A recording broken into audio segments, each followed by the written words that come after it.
everybody. This video is about the hypothalamic-anterior pituitary control system. So we know that hormones, among other things, control variables that need to be maintained at a particular level, or whose level depends on conditions inside and outside the body. But how are these hormone-releasing cells supposed to get that information? How are they supposed to know that what your blood pressure is, or whether you're stressed out about an exam, or whether a jaguar just appeared? What organ has all those pieces of information? Of course, it's the brain or the central nervous system generally. So, because of that, when we think about the controlling the release of all these different hormones, it's logical that the organ that has all the information that it determines what level these hormones should be directs the release of those sets of hormones. So the brain directs a whole series of endocrine organs, specifically through this hypothalamus-anterior pituitary control system. And the way it does that is by producing and releasing a series of so-called releasing hormones, which trigger the anterior pituitary gland to release its own hormones, which themselves stimulate a last set of hormones from some endocrine gland elsewhere in the body.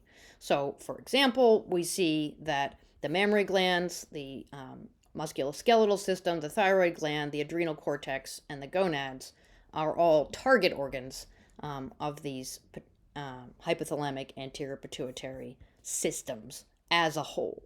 And we'll see examples of this as we go on. Before we go on, though, I want to make sure that we understand the distinction between the anterior pituitary, which is the system that we're talking about today, and the posterior pituitary gland. The back of the pituitary gland is structurally and functionally different than the anterior side. So in the posterior pituitary, what we have are the axon terminals of a bunch of neurons that are in the hypothalamus. So in other words, the posterior pituitary is not made of cells. It's just the axons and axon terminals of cells that are actually in the hypothalamus. Their cell bodies are in the hypothalamus. So although hormones are released in the posterior pituitary, they're not made there. These are hypothalamic hormones that are made and released there, and primarily just two hormones, oxytocin and vasopressin, in humans that are released there. So our focus is on the anterior pituitary because in that case, as you can see on the slide we were on a second ago, the anterior pituitary consists of hormone-releasing cells. So the hormones are made there in response to the releasing hormone from the hypothalamus, which travels there through this little portal system of blood vessels, and then the anterior pituitary hormone travels on to its target organ. In general, we see that all of these systems are organized in the same way, so as soon as you can understand one of them, you understand all of them. In every case, what we have is a releasing hormone from the hypothalamus, and we use this phrase trophic hormone to indicate that it stimulates the next hormone, the next organ that it's traveling to, its target organ. So the anterior pituitary then, a particular set of cells there, is stimulated by a trophic hormone from the hypothalamus, and the pituitary releases then its own trophic hormone that goes to an endocrine gland somewhere in the body that then releases its final now hormone in the circuit that's going to have an effect on growth or reproduction or whatever the system involved does. So ultimately, we're trying to get a response from a target tissue, but the entire thing is coordinated and controlled from that hypothalamic level. In all of these systems, we stimulate on the way down. So everything stimulates the organ below it, but inhibits what is above it. So the final hormone in our system here, the one released by that target tissue, or the final endocrine target tissue, is going to inhibit the hypothalamic and pituitary hormones. So in this sense, it's just a classical negative feedback loop, which tends to keep that endocrine gland's hormone at the same level, unless there's a big change triggered externally in the hypothalamic hormone. And we'll see examples of that as we go along. Okay, so let's look at a specific example to make this more concrete. One system that operates by hypothalamic-anterior pituitary control is ultimately the control of the body's growth, the somatic growth of the body. So if we look at the growth down here, it's really your bones and soft tissues that are having cells added to them, or having structure added to the inside of those cells that makes them bigger. And that growth is triggered by growth factors that are made in the liver. So to stimulate that, there's a hormone from the hypothalamus called growth hormone releasing hormone that travels down this portal blood system to the anterior pituitary and causes it to release growth hormone. The growth hormone's target is the liver, where growth hormone stimulates the production and release of these growth factors. So the more the GHRH level goes up, the more it's going to stimulate growth hormone and therefore the IGFs and growth itself. But the more IGFs that we have, the more we're going to go and inhibit GHRH and GH production so that we keep the level of growth hormone release about the same, assuming there's no intervention from the outside in this system.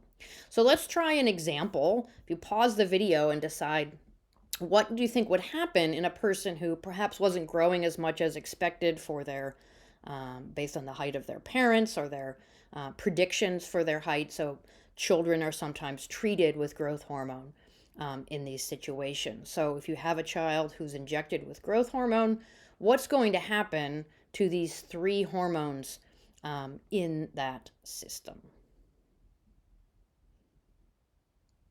Okay, so when we get that injection of growth hormone, what does that growth hormone do? Well, we know what growth hormone does is it goes to the liver and stimulates the release of IGFs.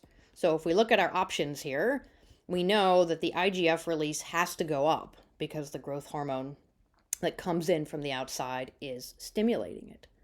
And then what happens? Well, now we have a lot of growth hormone. We injected the child with it. And we have a lot of IGFs because they were stimulated by that exogenous from the outside, GH. So we have a lot of GH from the outside and a lot of IGF. And we know what happens is that that's going to feed back negatively. It's going to go back. If we look at the generic system, we have a lot of IGFs from that target organ, and they're going to go back and inhibit both the hypothalamic and pituitary hormones. So in this example, if we look at endogenous GH, so that our own body is making, it's going to go down. Why? Partly because IGF is directly inhibiting it, and partly, which is high for reasons we just discussed, and partly because GHRH will be suppressed by that high IGF, and the lower GHRH is, the lower GH will be, because the lower the hypothalamic hormone, the lower the pituitary hormone. So in this case, we'll be stimulating IGF, that's going to be higher, and suppressing the other two. So choice D, GHRH lower, GH lower, and IGFs higher will be the result of our growth hormone injections. So you can see that actually when we give a drug exogenously, it kind of cancels itself a little bit, right? Because our own body's release of growth hormone will be very low in this situation and will become, at least temporarily, completely dependent upon that external growth hormone to stimulate growth in this person. Let's take one more example, and that has to do with the thyroid gland. In this case, we're going to talk about a very common pathology of the thyroid gland, which is called hypothyroidism. So all this means is that the thyroid gland is not making the sufficient or correct amount of thyroid hormone. And this is a common disorder. There's many symptoms that are commonly associated with it, and it's commonly treated with taking thyroid hormone pills to replace the thyroid hormone that our own thyroid glands are not making.